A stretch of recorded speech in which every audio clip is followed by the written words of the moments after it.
اعوذ باللہ من الشیطان الرجیم بسم اللہ الرحمن الرحیم قل اللہ ینجیکم منہا ومن کل کرب ثم انتم تشرکون قل هو القادر على ان يبعث عليكم عذابا من فوقكم او من تحت ارجلكم او يلبسكم شيئا ويذيق بعضكم بأس بعض انظر كيف نصرف الآيات لعلهم يفقهون وكذب به قومك وهو الحق قل لست عليكم بوكيل لكل نبأ مستقر وسوف تعلمون۔ یہ سورہ الانعام کی آیتیں ہیں۔ پورے قرآن کی طرح اس سورہ الانعام کے اندر بھی بہت زیادہ زور ہے توحید کا، اور اتنے زبردست دلائل ہیں کہ انسان ذرا سا بھی غور و فکر کرے تو اس نتیجے پر پہنچے گا کہ یہ اللہ کی کتاب ہے، اور اس کے اندر یعنی ہر آیت، ہر واقعہ، ہر رکوع یہ توحید کی دعوت دیتا ہے اور رد شرک ہے، اور ساتھ ساتھ ڈراوا بھی ہے کہ یہ بات ہے انسانوں، یہ بات مانو، اسی کو منوانے کے لیے اس پوری کائنات کو بنایا گیا ہے۔ یہ ایک بات ہے، بس مان لو گے تو پھر تمہاری خوشی بختی کی انتہا ہے، پھر تمہارا مالک اور خالق تمہیں وہ کچھ دے گا کہ آج تمہاری عقل کے اندر نہیں آ سکتا ہے۔ بڑے سے بڑا دنیا کا بادشاہ بھی وہ چیز تصور نہیں کر سکتا ہے جو اللہ تعالیٰ اپنے مومن بندوں کو دینے والا ہے۔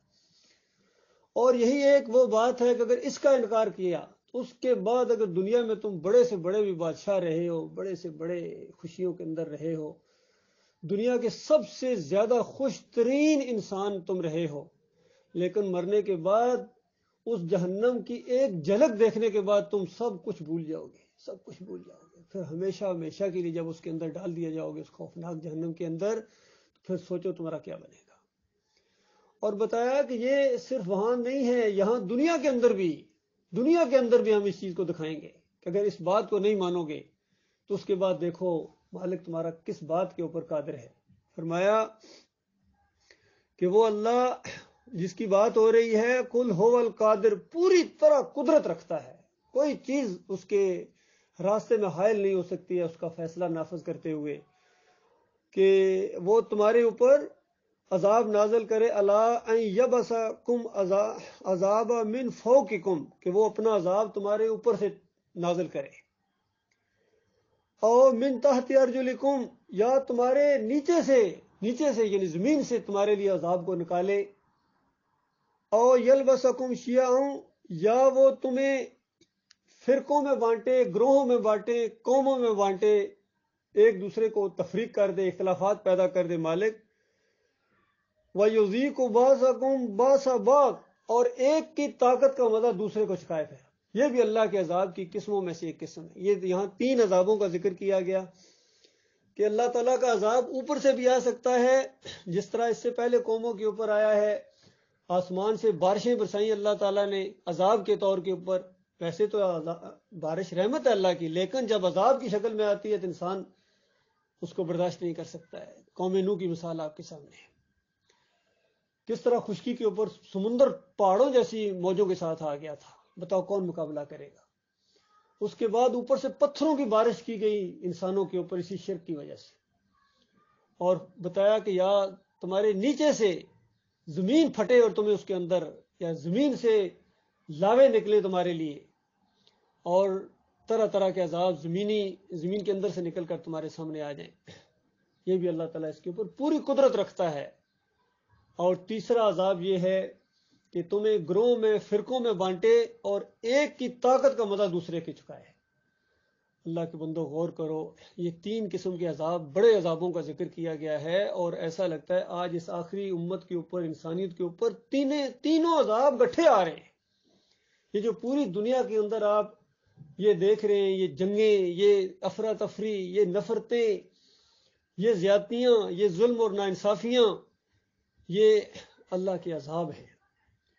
اور پچھلی قوموں کے اوپر تو ایسے عذاب آتے تھے کہ چند یعنی سالوں کے بعد یا صدیوں کے بعد، زیادہ سے زیادہ 2 صدیوں کے بعد پھر قوم کو اٹھنے کا موقع ملتا تھا، اور عذاب آتے تھے ان کے شرک کی وجہ سے، اور پھر جب توبہ کرتے تھے ان کے اندر پھر توحید کی دعوت اٹھتی تھی نبی کے ذریعے، پھر وہ قوم مانتی تھی، پھر اللہ تعالیٰ ان کو عروج بخشتا تھا۔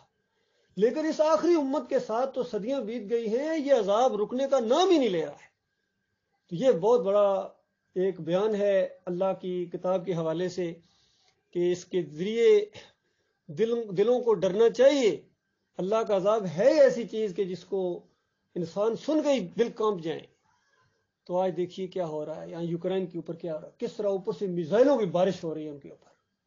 اور پہلے جو سنا کرتے تھے یہ پرانی جنگوں کے کچھ واقعات، جس طرح یہ تاتاریوں نے یا چنگیز خان نے یہاں مسلمانوں کی اینٹ سے اینٹ جب بجائی تھی تو یہ علاقے کو، بستیوں کو آگ لگا دیا کرتے تھے۔ تو یہاں آج دیکھیے اس سے کہیں زیادہ ہر طرف بڑی بڑی بلڈنگیں ہیں، سب کچھ کس طرح آگ کے اندر تبدیل ہو جاتی ہے، کیسے کیسے مہلک ہتھیار انسانوں نے اپنے ہاتھوں سے بنائے ہیں، اور یہ انہی کو خود ایک دوسرے کے اوپر چلا رہے ہیں۔ ماڈرن دنیا کے لوگ اندازہ لگائیے، آپس میں مل بیٹھ کے اپنی تصفیے نہیں حل کر پا رہے ہیں، کیسے کریں جب یہ اوپر اللہ تعالیٰ سب کنٹرول تو اللہ کے پاس ہے، اور اس کا معیار ایک ہی ہے کہ جب تم میرے ساتھ یہ کرو گے، میرے ساتھ شریک ٹھہراؤ گے، میرے ساتھ تم اوروں کو معبود بناؤ گے، تو اس کے بعد میں تمہیں چین سے دنیا میں جینے نہیں دوں گا۔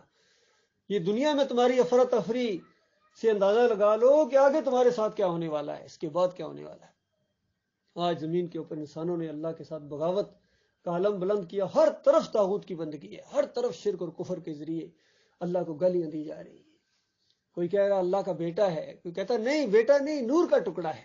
کوئی دوسری قوم کہے نہیں وہ ہمارے ہیں، جو حضرت صاحب مشکل کشا ہیں، وہ داتا ہیں، وہ دستگیر ہیں، وہ مشکل کشا ہیں، وہ حاجت روا ہیں، ان کے وسیلے سے جب دعا مانگی جائے بس پھر وہ ایسا تیرے بے ہدف کے اوپر جا کے لگتا ہے۔ اللہ مجبور ہو جاتا ہے اس لاڈلے کی وجہ سے۔ اس طرح اللہ کی توہین کی جا رہی ہے، اللہ کے علاوہ دوسروں کو رکوع کیے جا رہے ہیں، سجدے کیے جا رہے ہیں، ان سے مرادیں مانگی جا رہی ہیں، سب کچھ ان سے کھوٹی یہ کھری کرتے ہیں، اولادیں یہ دیتے ہیں، بادشاہ کہتے ہیں یہ بناتے ہیں۔ وہاں پیر کے پاس گئے تھے، دعا کرائی تھی اس وجہ سے، جس انداز سے ان لوگوں نے اللہ کے ساتھ شریک ٹھہرائے ہوئے ہیں۔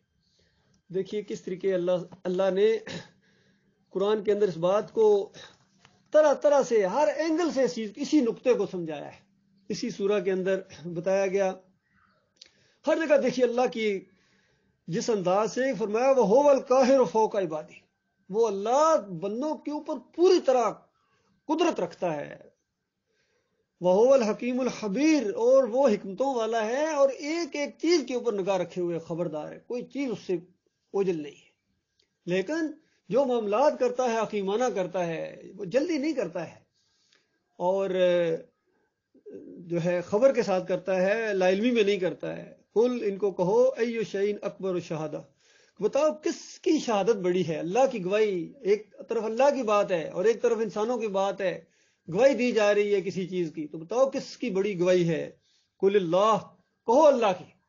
دیکھیے پوچھا یہ جا رہا تھا، لیکن یہ مشرک ایسا وہاں چپ ہو گیا کہ اگر یہ کہہ دیا کہ اللہ کی بڑی ہے تو سارا معاملہ ہی ختم ہو جائے گا، کہ وہ یہی تو دعوت ہے کہ اللہ کو مانو، اللہ کے سامنے جھکو، اللہ کو پکارو۔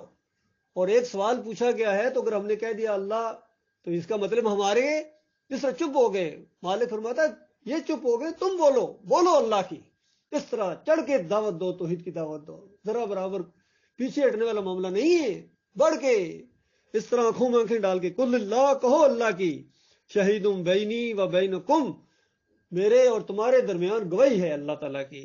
وَأُوحِيَ إِلَيَّ هَذَا الْقُرْآنُ، اور اس قرآن کے ذریعے، یہ وحی کے ذریعے بتایا جا رہا ہے، یعنی یہ کوئی میری اپنی کوئی تحقیق نہیں ہے کہ میرا اپنی رائے یا میرا اپنا کوئی یہ ایک فیصلہ نہیں ہے، بلکہ وحی کے ذریعے، قرآن کے ذریعے یہ بات بتائی جا رہی ہے۔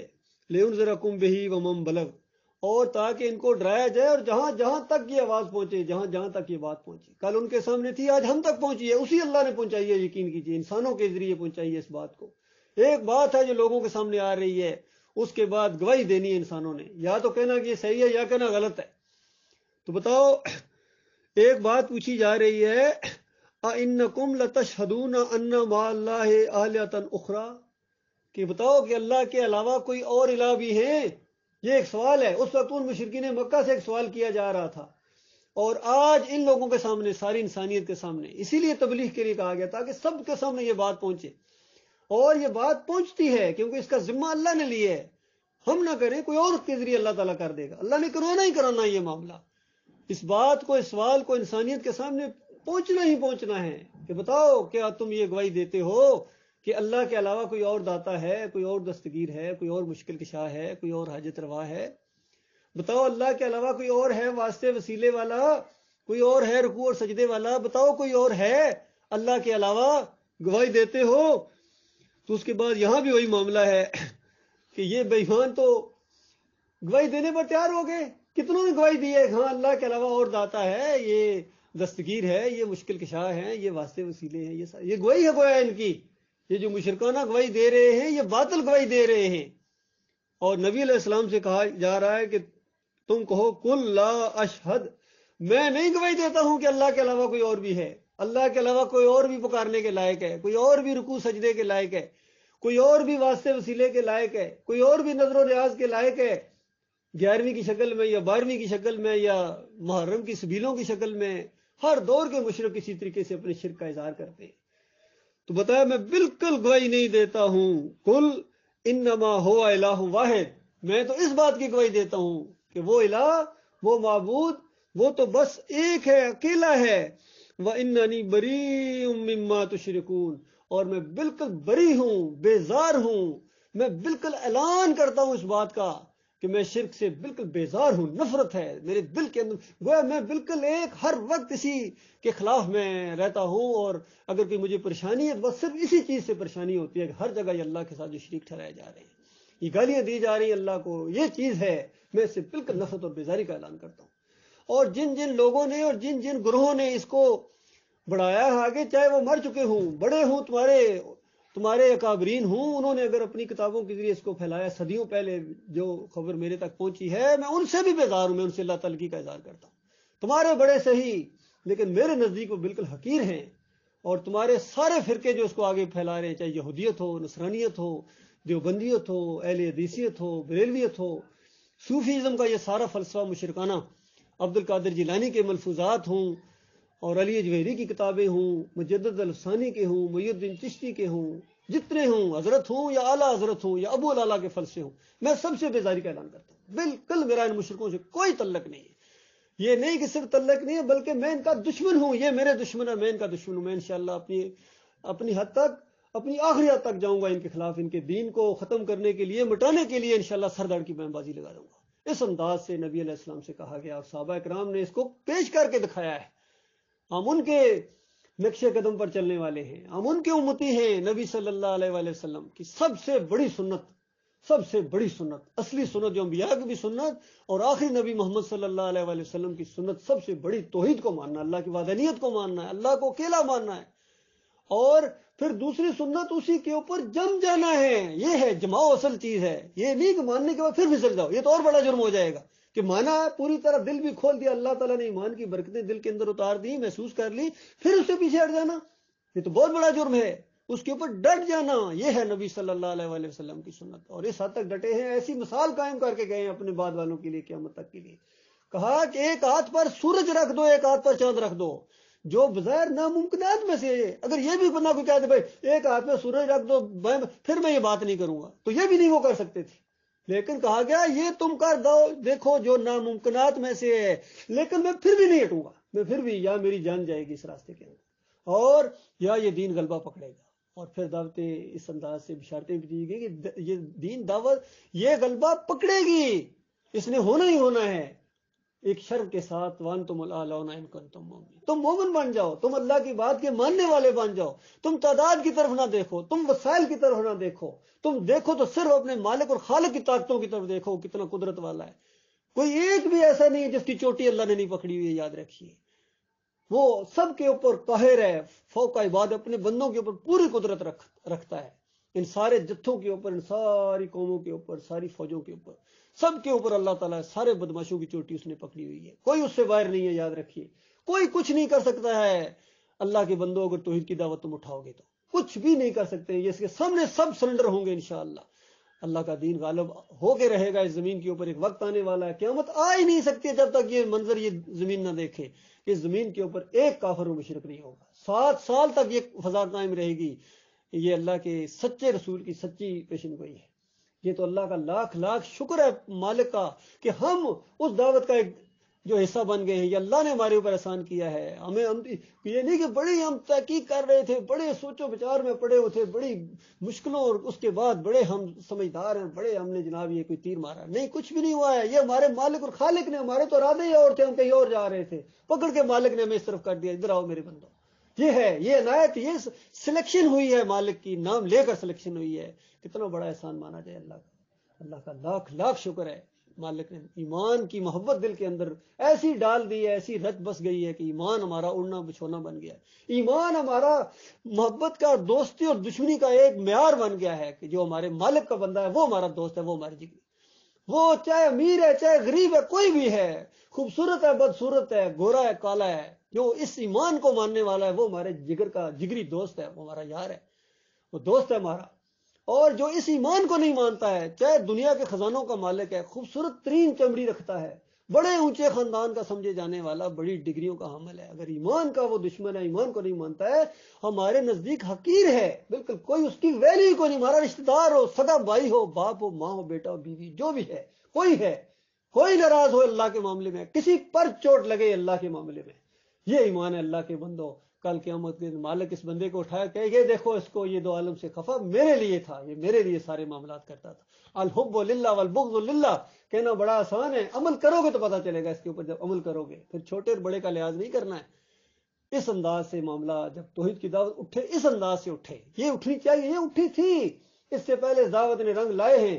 23 سال کے اندر اندازہ لگائیے کس طرح عرب نیچے آ گیا ہے, اور 10 20 25 سال اور گزرے ہیں, پوری دنیا کا نقشہ تبدیل ہو گیا. کوئی قوم ہے ان مسلمانوں کی ساتھ لڑنے کا تصور نہیں کر سکتی.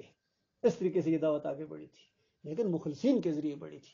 اور آج وہی معاملہ ہے, آج اس کا الٹ ہو گیا کہ دنیا کی, کیونکہ یہ بات بھی سچے رسول نے بتائی تھی, سچے رسول نے یہی بتائی تھی کہ آج اسلام غلبہ پکڑ گیا ہے, اس کے ساتھ اپنے آپ کو چلنے کو لوگ عزت محسوس کرتے ہیں, اور اس کا روب اور دبدبہ ہے. ایک وقت آئے گا کہ یہ مسلمان, یہ پھر اسلام جو ہے بالکل کمزور ہو جائے گا, اور دوسری دنیا کی قومیں ہیں وہ چڑھ دوڑیں گی اس کے اوپر. اور اگر مثال دیکھی کیسی نبی علیہ السلام نے بتائی, مثال اس طرح جس طرح دوست بیٹھے ہوتے ہیں ایک دسترخوان کے اوپر, اچھے کھانوں کے اوپر, اور آپس میں محبت کی وجہ سے کوئی ایک کو پیش کرتا ہے, یہ لو, یہ بھی چیک کرو یار, یہ بڑی مزے کی, یہ دیکھو, یہ ہے ایسا, اس انداز سے. تو اسی طرح یہ مسلمانوں کے اوپر یہ چڑھ دوڑیں گی قومیں, اور آپس میں ایک دوسرے کو پکاریں, ادھر آؤ, ادھر آؤ, یہ ہے یہاں, یہ ادھر آ, اس کو پکڑو, یہ ہے وہ ہے. اس انداز سے آج پوری دنیا میں یہی ہو رہا ہے. ساری قوموں نے ایکا کر لیا, ان مسلمانوں کو ہوش نہیں ہے, وہ سارے اکٹھے ہو گئے کافر و مشرک, اور یہ بکھرے ہوئے ہیں, اور ان کی کوئی حیثیت نہیں ہے پوری دنیا کے اندر. اور آج یہ جو معاملہ ان کے ساتھ ہو رہا ہے, یہ بالکل اللہ کا انصاف ہو رہا ہے. اور ابھی تو آغاز ہے, ابھی بڑے سخت معاملات آنے والے ہیں, یقین کیجئے. یہ دجالی دور شروع ہو گیا ہے, اور جس طرح یہ آج خبریں آپ صرف دیکھتے ہیں, سنتے ہیں, وہاں یوکرین کی اور یا آگے پیچھے دوسروں کی, کل آپ کے شہروں کے اندر بھی اسی طریقے سے ہوگا اگر توبہ نہ کی, اگر ایمان کی طرف نہ آئے. تو یہ معاملہ یہ ہونا ہی ہونا ہے, یقین کیجئے, اس کے اندر کوئی دوسری رائے نہیں ہے. اس لیے بچیں گے وہ جن کو اللہ تعالیٰ ایمان خالص عطا فرمائے گا, اور جو اس دعوت کو اٹھا رہے ہوں گے, اس دعوت کو شعوری طور کے اوپر, اور اگر اس راستے میں وہ اجتماعی طور پر کہیں مارے بھی گئے تو مرنے کے ساتھ ہی وہ جنت الفردوس میں چلے جائیں گے, اپنے ایمان عقیدے اور اپنی سچی نیت کی وجہ سے. اور اگر یہ ارادہ کسی نے نہیں کیا ہے پوری طرح, اگر بس ٹال رہا ہے, پرسوں اگلے ہفتے اگلے مہینے سے شروع کروں گا, یہ اگر یہ معاملہ ہے, فیصلہ بھی اس نے نہیں کیا ہے, اور اس کے بعد اس کی موت آ گئی ہے, یا مارا گیا, وہ اس نے ارادہ ہی نہیں کیا تھا, اندازہ لگائیے, اتنی بڑی بات اس کو سمجھ ہی نہیں آئی تھی. اس کا مطلب ہے اتنے بڑے عظیم رب کے اوپر اس نے یقین ہی نہیں کیا تھا کہ بات اللہ کی سچی ہے, اس کے یقین پیدا ہی نہیں ہوا تھا. تو یہ معاملہ ہے اللہ کے بندوں, میرے پیارے بھائیوں, اس طریقے سے یہ دعوت ہے. ہر جگہ قرآن کا یہی مضمون آپ دیکھیں, ہر جگہ. یہ بھی تو اللہ کا لاکھ لاکھ احسان ہے کہ ہر ہفتے میں یہاں بیٹھنے کا موقع ملتا ہے, غور و فکر کرنے کا موقع ملتا ہے. بیٹری چارج ہوتی ہے, دیکھیے ان چیزوں کو ہم سمجھتے ہیں, موبائل اچھی سے اچھی کمپنی کا آپ کے پاس ہو کر اس کی بیٹری ختم ہو جائے, بتاؤ اس کی کارکردگی کیسی ہوگی, ختم ہو جاتا ہے. جتنی اچھی بیٹری کی طرف دھیان جاتا ہے, بیٹری کیسی ہے, یہ ایمان کی بیٹری چارج ہوتی ہے اس سے, توحید کی باتیں سن کے, رد شرک کر کے. اور بتائیے صرف ایک درس کا یہ حال ہے, تو بتائیے جو اس سے اگلا سٹیج اگر ہم باہر بازاروں میں نکل کر توحید کی دعوت دیں، دعوت اللہ کریں، اس پر بیٹری کتنی چارج ہوتی ہے. اور اس سے بھی آگے معاملہ اگر بات جائے اللہ تعالیٰ کشمکش کا وہ ماحول برپا کر دے، ایمان کی خاطر جنگیں شروع ہو جائیں، بتاؤ کتنا ایمان زیادہ تیز ہوتا ہے. اصل میں وہ جو واقعات ہم سنتے ہیں نا کہ وہ اس طرح زخمی ہو گئے، انہوں نے اتنے تیر کھائے، اتنا یہ معاملہ ہوا، اتنا خون بہ گیا، تو حیرانگی ہوتی ہے. لیکن وہ ماحول پیدا ہوا تھا اس وقت یہ معاملہ ہوتا ہے. ایسے نہیں ہوتا ہے کہ یہاں اپنے گھروں میں ہم بیٹھے رہیں، کوئی بات نہ کریں، کہیں ناراض نہ ہو جائے، فلاں دوست ناراض ہو جائے گا، یہ بات کی تو یہ نامردی ہے، یہ ایمان کا معاملہ نہیں ہے. اللہ تعالیٰ ایمان خالص کے اوپر جم جانے کی توفیق عطا فرمائے. یہ اللہ کے فضل و کرم سے یہ دعوت اٹھی ہے، اور جو خوش قسمت ہے اس کے اوپر قائم ہے. یاد رکھیے سارے وعدے اللہ تعالیٰ کے قائم رہنے والوں کے لیے. ان الذین قالوا ربنا اللہ ثم استقاموا کہا گیا کہ جنہوں نے ایک دفعہ کہہ دیا اللہ ہمارا مالک ہے، ہمارا اکیلا معبود ہے اور اکیلا معبود ہے، پھر اس کے اوپر جم گئے، ان کے لیے خوشخبریاں ہیں. کہیں فرمایا قل آمنت باللہ ثم استقم، کہو میں اللہ کے اوپر ایمان لایا ہوں اور پھر اس کے اوپر جم جاؤ. یہ کمزوری نہیں ہے. پھر شک و شبے والا کیا جہاد کرے گا اللہ کے راستے میں؟ اللہ کے بندے جس کو یقین محکم ہے وہ اس طرح دوسروں کو جا کے بتائے گا جیسے ایسی بات ہے جو آنکھوں کو دیکھا معاملہ ہے. جنت کا معاملہ ہے، جہنم کا معاملہ ہے، توحید کا معاملہ ہے، رد شرک کا معاملہ ہے. یہ ساری قوم گمراہ ہو گئی ہے. اور صحابہ کہف بھی دیکھیے اسی انداز سے کہتے ہیں، پوری قوم کی طرف اشارہ کر کے کہتے ہیں ہماری پوری قوم کو کیا ہو گیا، انہوں نے زمینوں اور آسمان کے مالک کو چھوڑ کر انہوں نے دوسروں کو پکارنا شروع کر دیا ہے. وہ دلیل کیوں نہیں دیتے اس کے اوپر، ان کی داتائی کے اوپر، ان کی دستگیری و مشکل کشائی کے اوپر، ان کی حاجت روائی کے اوپر بغیر دلیل کے ڈٹے ہوئے ہیں. کیا ہو گیا پوری قوم کو؟ بالکل وہی بات ہے، آج بالکل وہی ماحول بن گیا ہے. ہمارا بھی یہی کہنا ہے، پوری قوم کو یہی کہنا ہے، بڑے بڑے فلاسفروں، سیاستدانوں، جرنیلوں، اور تمہیں کیا ہو گیا ہے؟ چیف جسٹس بن گئے ہو، جج بن گئے ہو، سارے سائنسدان بن گئے ہو، ایٹم بم تم نے بنا لیے ہیں، بڑے بڑے ڈیم کے نقشے بناتے ہو، بڑی بڑی بلڈنگیں ڈیزائن کرتے ہو. کتنا تمہارا دماغ کام کرتا ہے. اور نہیں تمہیں پتا ہے تو الہکم الہ واحد کا نہیں پتا ہے کہ مالک اکیلا ہے، اس کے ساتھ کوئی شریک نہیں ہے، اس کے علاوہ کسی اور کے سامنے نہیں جھکنا ہے، کسی اور کو نہیں پکارنا ہے. یہ معاملہ ہے. اگر یہ ہماری قوم توبہ نہیں کرے گی، سچی توبہ، اور توبہ کا مطلب یہ ہوتا ہے کہ شرک سے توبہ کرنے کے بعد یہ شرک کی جو مورتیاں ہیں، یہ جو بت ہیں، ان کو بھی گراؤ. بتاؤ اگر کوئی چور ہے، چوری کر کے وہ کہ اچھا میں توبہ کرتا ہوں لیکن وہ جو مال میں نے چورا وہ نہیں واپس کروں گا، بتاؤ آپ کیا کہیں گے اس کو؟ تو اسی طریقے سے اگر شرک سے توبہ کرنے کا اگر موقع بھی مل جائے تو اس کے بعد ان بتوں کو توڑو، ان مندروں کو توڑو، ان مزاروں کو توڑو. خاص کر ان مسلمانوں کے جو بت ہیں، یہ جو دربار شریف کہا جاتا ہے، یہ جو مزار شریف اور گنبد شریف ہے، ان کے اوپر چادریں چڑھتی ہیں اور عرس اور میلے ہوتے ہیں، ان کو توڑو. پہلے ان کو برباد کرو، توبہ کرو، مالک سے معافی مانگو. ورنہ یاد رکھو اگر تم نہیں توڑو گے تو پھر جب تمہارے اوپر اللہ کے عذاب کا کوڑا برسنا شروع ہو جائے گا تو اس کے بعد پھر تمہاری توبہ چیخو چلا نہیں تم اللہ تعالیٰ سنے گا. اس وقت تمہارے وہ جو دشمن کافر مشرک ہیں وہ آگے توڑیں گے تمہیں ذلیل کرنے کے لیے، وہ آگے توڑیں گے، تمہارے ان مزاروں کو توڑیں گے. ایک کے ذریعے دوسرے کو، یہی اس آیت کے اندر ہے، ایک کے ذریعے دوسرے کی طاقت کا مزہ اللہ تعالیٰ سکھاتا ہے. پہلے ان کو چڑھا کے لے کے جاتا ہے، ان کے سومنات کے مندر ٹوٹتے ہیں، پھر وہ چڑھا کے ادھر لائے گا اللہ تعالیٰ ان کو، تمہارے مزار ٹوٹیں گے. اور پھر یہ بات بالکل واضح ہو جائے گی کہ نہ بت کچھ کر سکتے ہیں، نہ مزار کچھ کر سکتے ہیں. اور بات یہی ہے کہ الہکم الہ واحد، اس پر اکٹھے ہو جاؤ. اس کے اوپر اگر انسانیت اکٹھی ہو تو ہو سکتی ہے وہ جو قیامت سے پہلے انسانیت اکٹھی ہوگی 7 سال کے لیے، سارے انسان بھائی بھائی آپس میں بن جائیں گے، وہ ایمان خالص کے اوپر بنیں گے. باقی یہ نفرتیں، یہ لڑائیاں جھگڑے، یہ شرک کی وجہ سے ہیں، یہ کفر کی وجہ سے ہیں. اللہ کے عذاب ہے جو انسانیت کے اوپر آ رہا ہے. اللہ تعالیٰ اس سے بچائے، انسانوں کو بچائے، ان کو توبہ کی توفیق دے. ورنہ یہ دنیا میں یہ جو ذلت اور خواری ہے، یہ تو بس اس کا ریشو آخرت کے مقابلے میں وہی ہے جو دنیا اور آخرت کا ریشو ہے. جس طرح دوسرے معنوں میں کہا گیا کہ جس طرح سوئی سمندر کے اندر ڈبو اور واپس نکالو تو جو اس کے ساتھ پانی لگا ہے یہ دنیا ہے، اور جو باقی سارا سمندر ہے وہ آخرت ہے. تو عذاب کی شکل میں بھی اسی طرح یہ دنیا میں جو عذاب دیے جاتے ہیں، چاہے گونتا نامی جیلوں کے اندر ہوں، یا وہ جو چنگیز خان کے، اور یا آج یہ یوکرائن کی، اور ہر طرف جو عذاب ہے، یا ایٹم بم جو گرا ہیروشیما اور ناگاساکی کے اوپر، حالانکہ 2 وہ گرے تھے یہ حال تھا، تو اب تو کتنے ہزاروں کی تعداد میں انسانیت کے پاس موجود. جب یہ گریں گے ان کے اوپر تو ان کا کیا حال ہوگا؟ کتنی 4000 پتہ نہیں ڈگری وہ بڑھ جاتی ہے، وہ جو ہوتی ہے ہیٹ. تو اندازہ لگاؤ انسانوں کا کیا معاملہ ہے.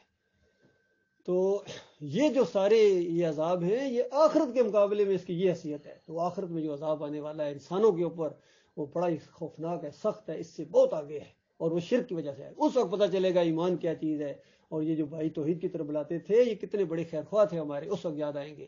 اور اس وقت مومنوں تمہیں بھی ہمیں بھی ایمان کی وہ قدر محسوس ہوگی، اور اس وقت مومنوں کے دلوں کے اندر سے یہ آواز نکلے گی کہ مالک کا احسان ہوا ہے۔ اگر ہمارے مالک اور خالق کا احسان ہمارے ساتھ نہ ہوتا تو آج ہم بھی زنجیروں کے اندر جکڑے ہوئے جہنمیوں کے اندر ہوتے، ہم بھی انہی کے ساتھ ہوتے، ان بڑے بڑے مشرکین کے ساتھ، مشرک مفسرین کے ساتھ اور طاغوتوں کے ساتھ اور اس عوام کے ساتھ جو آج کہتے ہیں عوام کی خدائی ہے، عوام کی یہ شرک ہے، یہ توحید، یہ جو جمہوریت کا سارا نظام، یہ وطن پرستی، اللہ کا کوئی نام ہی نہیں ہے۔ اندازہ لگائیے، بس وطن کو خوشحال کر دیں گے، پاکستان کو خوشحال کر دیں گے، یہ کر دیں گے، وہ کر دیں گے، ایمان کا معاملہ نہیں ہے۔ تو بتاؤ جو مرتا جائے گا کہاں جائے گا؟ اور دوسری طرف یہ ہو سکتا ہے کہ ایمان عقیدے کی بات کو اٹھایا جائے، اس راستے میں اگر جو بھی آ جائے، کمزوری یعنی مالی وسائل کی آ جائے، غربت آ جائے اور مارے جاؤ اس راستے کے اندر، تو جو مرتا جائے گا جنت کے اندر جائے گا، جنت الفردوس میں جائے گا ایمان خالص کی خاطر۔ تو بتاؤ کیا یہ بہتر ہے کہ قوم اس طرح آگے بڑھے اور جنتوں میں، جنت الفردوس میں جاتی جائے، یا یہ بہتر ہے کہ یہاں چند نوالے تر کھا لیے اور مرنے کے ساتھ آگ میں جاتے جائے؟ یہ بہتر ہے؟ بتاؤ، یہ جتنی جنگیں یہ آپس میں کافر لڑ رہے ہیں، ادھر والے بھی جہنم میں جا رہے ہیں، ادھر والے بھی جہنم میں جا رہے ہیں، تو یہ کیا فائدہ اس چیز کا؟ مزہ تو تب ہے کہ ایمان کی خاطر یہ ماحول بن جائے، تو کم از کم جو مرنے والے ہیں ایمان کی خاطر وہ جنت میں تو جائیں۔ اللہ تعالیٰ غور و فکر کرنے کی توفیق عطا فرمائے۔